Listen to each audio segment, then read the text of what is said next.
잠깐 이 동영상을 보시기 바랍니다. 이 동영상은 지식채널 이 원소 일부 탄생 EBS에서 방송한 것입니다. 원소의 탄생 과정을 설명하려고 합니다. 제가 1편 창세기 1장 1절과 2절에서 온 우주 태초의 물질은 수소였다. 그것을 설명할 수 있는, 증명할 수 있는 동영상입니다. 보시죠. 처음 큰 빅뱅, 온 우주의 빅뱅이 일어납니다. 원소 일부, 원소의 탄생을 설명하고 있는 동영상입니다. 137억 년 전에 우주의 탄생이 있었다고 설명합니다.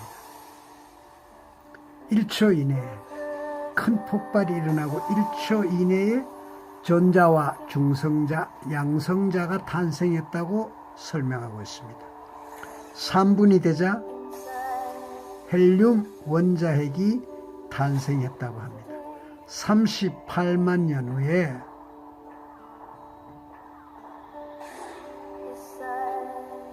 원자핵과 전자가 만나서 수소가 탄생했다.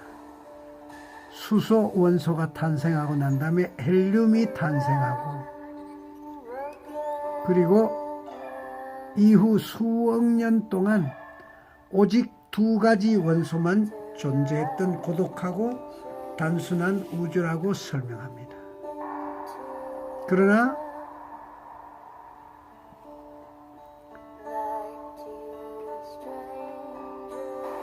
별이 탄생하게 된다고 의미를 하고 있습니다. 우주가 시작되던 때에 뜨거운 온도와 높은 밀도를 닮은 별의 내부는 엄청나게 뜨거웠을 것입니다. 별의 내부 탄생. 자, 탄소도 있고 여러 가지 원소들이 부딪히고 있습니다. 그러나 실제로 새로운 원소들이 탄생하는 과정에서 지구의 모습입니다. 이건 지구의 지각의 모습과 같은 것을 설명합니다. 빛나는 별, 이 별이 태양처럼 이렇게 빛을 발하게 됩니다. 이건 수소 원자 폭탄이 터진 거예요. 수소가 타는 것이 아니고 수소가 폭발하는 것입니다. 수소가 폭발하는 것. 수소가 원자 폭발하는 것. 지금의 태양은 모두 수소가 계속해서 원자 폭발이 일어나고 있는 것입니다. 여러분, 수소가 타는 것이 아니고 수소 폭탄이 터지는 것입니다. 오해를 하시면은 절대 안 됩니다. 수소 폭탄이 터지는 것입니다. 자, 제가 여기서 다른 설명을 하려고 하는 것이 아니라 한 가지 설명을 드리고 싶습니다. 하나님이 태초에 명령을 하셨습니다. 빛이 있으라 하시며 빛이 있었고, 생물을 종류대로 창조하시고 온갖 것이 많습니다. 그런데 창세기 1장 1절과 창세기 1장 1절과 2절에 나오는 하나님이 명령하시자 수소가 탄생했다. 그리고 그 수소에게 명령하시자 과학자들은 이렇게 이야기를 합니다. 태양, 지구, 태양계를 형성하는 그 원소들이 아주 작은 원소들이다. 온 우주에 있는 원소를, 본질적인 원소를 다 모아놓아도 탁구공만하다. 야구공만한 물질로 온 우주가 이루어졌다는 것입니다. 그러니까 지금 존재하는 이 모든 물질의 내부에는 모두 공간이다. 비어있다.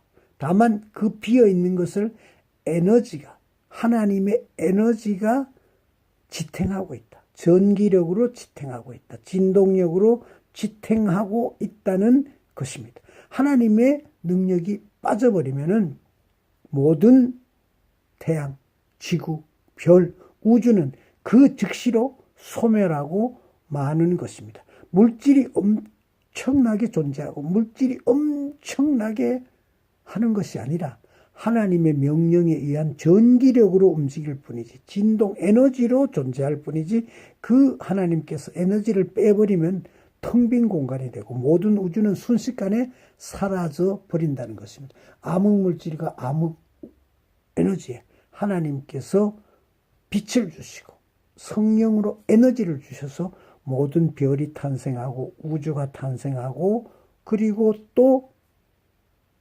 사람이나 생명, 식물, 흙 모두 탄생한 것입니다.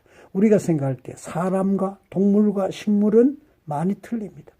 그리고 동물과 식물, 살아있는 생물과 무생물, 흙, 돌, 바위, 나무, 쇠 이런 것은 완벽하게 틀린 것 같지만 실제로 그 안에 들어가 보면은 원소가 그렇게 다르지 않습니다. 모든 것은 수소에서 시작해서 원소로서 우리 몸과 생물과 식물과 무생물이 모두 원소에서 탄생된 것입니다. 우리가 볼 때 동물은 살았고 식물은 살았고 생물은 살아있지만 무생물은 살아있는 것이 아니란 생각을 가지고 있지만 원소로 볼 때는 모두 살아있는 것입니다. 지구도 살아있는 것이죠. 바위도 살아있는 것이죠. 흙도 살아있는 것입니다.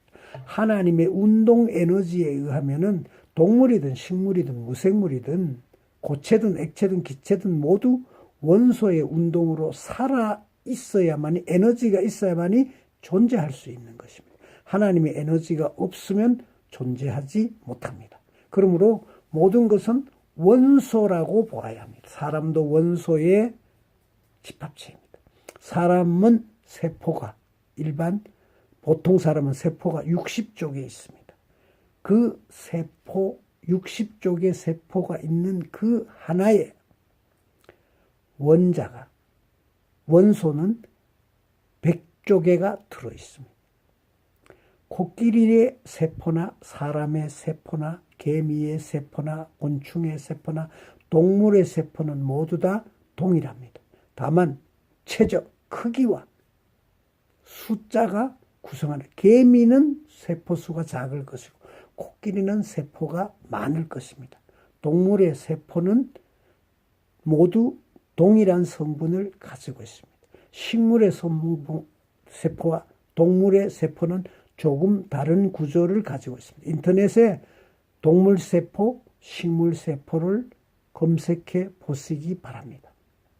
그리고 이 원소가 모든 것을 움직이기 때문에, 원소가 모든 물질의 근본이기 때문에 하나님이 명령하시면 원소가 명령을 듣고 그 에너지가 물질을 만들어내고 물체를 만들어내고 생명체를 만들어내고 모든 현존하는 것들을 만들어낸 것입니다. 하나님의 창조입니다.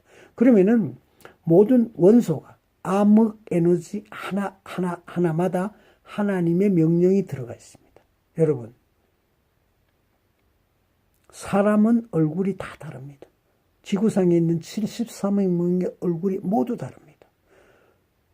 동물들 구성하고 있는 원소, 눈이 내립니다. 눈송이가 다 다릅니다. 어떤 눈송이도 똑같은 눈송이가 없습니다. 이것도 인터넷에 검색해 보시기 바랍니다.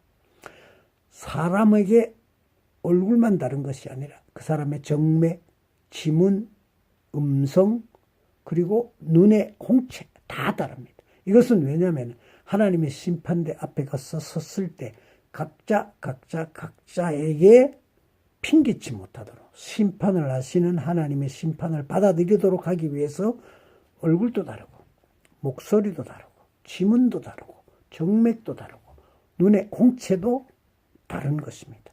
그리고 로마서에 보면 모든 것은 핑계치 못할 것이다.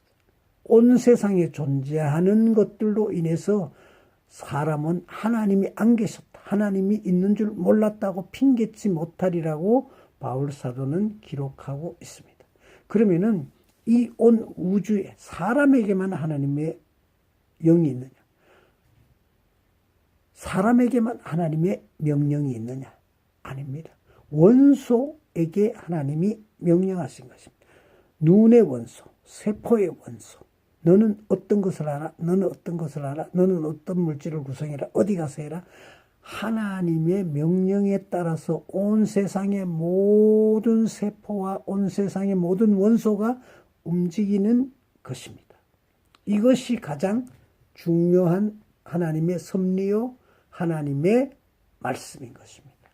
여러분, 놀랍지 않습니까? 얼마나 놀라운 사건입니까?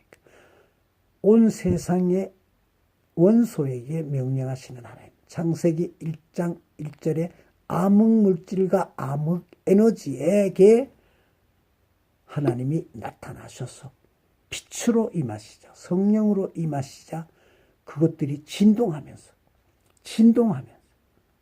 세차게 떨면서 모든 물질은 진동으로 유지가 됩니다. 진동하면서 물질이 구성되고 우주가 시작되었다. 천지 만물이 시작되었다. 창세기 1장 1절과 2절에 분명히 기록해 놓고 있는 것입니다. 성경은 이처럼 정확한 책이요, 과학적입니다. 천지 만물을 창조하신 창조주를 성경 창세기 1장 1절과 2절에서 만나보시기를 바랍니다. 축복합니다.